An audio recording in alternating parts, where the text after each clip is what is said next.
उनके सामने मंच पे बैठना मुझे बड़ा असहज लग रहा था। हमारे जैन अंकल जी और बढ़िया जी और भैया सरिया जी और जो सभी हैं, क्योंकि क्या है कि मेरा बचपन ही सभी जानते हैं, हम इधर ही पले पड़े हैं, और क्योंकि लिम्बादित तो माखड़ौन में हमारा गांव ज़्यादा है, तो बड़ा गर्व महसूस होता है जब इधर से निकलते हैं और इस स्कूल को बार बार प्रणाम करते हैं। क्योंकि स्कूल तो बहुत सारे, इसके बाद में 5वीं से यहाँ से निकल गया था, नवोदय स्कूल पढ़ा, फिर मैंने पिताजी ने मुझे कोटा पढ़ाया, इंदौर पढ़ाया, ठीक है, काफ़ी स्कूल कॉलेजों में पढ़ाई करी। लेकिन मुझे ऐसा लगता है कि जो पढ़ाई मैंने 5वीं तक यहाँ कर ली वही मैंने पढ़ाई करी, इसके बाद कभी पढ़ाई नहीं करी। क्योंकि सब मिल गया है ना, वहाँ पे आए लोग सीख गए, मैडम बोलना सीख गए, लेकिन दीदी बोलना यहीं पे सीखे हम, ठीक है, दीदी बोलना, भैया बोलना, ठीक है। नहीं तो आज ये सच्चाई है, मैं पुलिस डिपार्टमेंट में भी हूँ, ठीक है, कि दीदी वर्ड निकलता नहीं है आसानी से, लेकिन ये इस स्कूल के संस्कार ही है कि मैं दीदी बोल देता हूँ बहुत सी बार महिलाओं को। क्योंकि आज जमाना ऐसा हो गया, बड़ा असहज महसूस करते हैं लोग दीदी और भैया बोलने में, लेकिन यदि यहाँ के आप स्टूडेंट हैं और इस संस्था से जुड़े हैं तो आप इस चीज़ को मतलब आसानी से निकाल सकते हैं अपने मुंह से। दूसरा, फिर मैं एक चीज़ देख रहा हूँ कि जो ये स्कूल आज खड़ा है इतनी भव्यता से,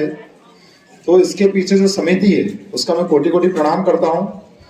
और जो हमारे प्राचार्य महोदय, उनको तो मुझे लगता है कि उनको तो ट्रेनिंग स्कूल, हमारे जो पुलिस के ट्रेनिंग स्कूल है उसमें भर्ती, उनका इंचार्ज बना देना चाहिए।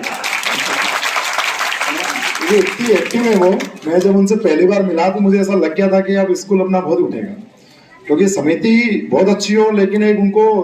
जो, जैसे कि राजनीति में नेता बहुत अच्छे हो, ठीक है, लेकिन उनको प्रशासनिक अधिकारी चाहिए, है ना। ऐसे ही जैसे हमारे गुजर साहब बैठे हैं, यदि इनके पास अच्छे सीएमओ वगैरह नहीं हो तो कैसे काम करेंगे। लाके बहुत अच्छा चाहते हैं, वैसे ही समिति बहुत अच्छी है, हमारी सुरक्षित समिति बहुत अच्छी है, मैं जानता हूँ माखड़ौन में, लेकिन क्या उनको एक ऐसे अजब प्राचार्य की जरूरत थी जो इस स्कूल को उठा सके, और वास्तव में प्राचार्य महोदय ने काम करके दिखाया। और जहाँ तक बात है मदद की, तो ये तो ऐसा है कि यहाँ पे तो ये समुद्र में एक बाल्टी पानी डाल देना या फिर सूर्य को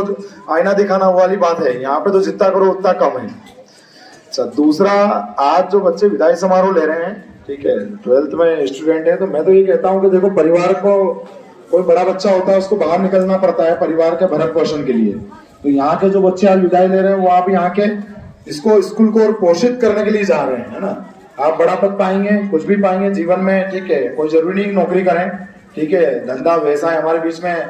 राजनीतिक बैठे हैं यहीं पे अपने माखड़ौन से जुड़े हुए हैं, ठीक है, और उसके बाद इतने बड़े बड़े व्यवसायी लोग बैठे हैं कि मतलब जो बहुत ही सफल है ना। तो ये आप सफल पाएंगे जीवन में तो आप इस स्कूल से हमेशा जुड़े रहेंगे आत्मा से, मैं ये गारंटी ले सकता हूँ, ठीक है। और दूसरा क्या है कि एक और इस स्कूल की मैं महानता बताना चाहता हूँ, सरस्वती स्कूल जो भी समिति है हमारी, कि एक समय आता है जीवन में जब आध्यात्मिक तरफ कहीं भी झुकाव होता है, कुछ भी कर लो आप, कितनी फैशन बन लो, ठीक है, कितने भी मॉडर्न बन जाओ, लेकिन आत्मा का पोषण जो होता है वो अध्यात्म से ही होता है। और फिर अध्यात्म कहाँ से लाओगे, क्योंकि सभी ग्रंथ वगैरह वो संस्कृत से ही है, तो कहीं ना कहीं आवश्यकता पड़ती है हमको संस्कृत की, संस्कृत और संस्कृति तो वो सिर्फ सरस्वती ही दे सकता है। तो मैं अपने आप को बहुत ही भाग्यवान समझता हूँ कि मैं इस स्कूल में पढ़ा, और मैं भगवान से निवेदन करता हूँ कि मुझे स्कूल से हमेशा जोड़ रखें, ठीक है। और बहुत बहुत धन्यवाद सर, ठीक है, आप मेरे पिताजी को भी बहुत सम्मान देते हैं और कहीं ना कहीं मुझे भी इससे जोड़ रखा, ठीक है, और मैं आजीवन इसका ऋणी रहूंगा,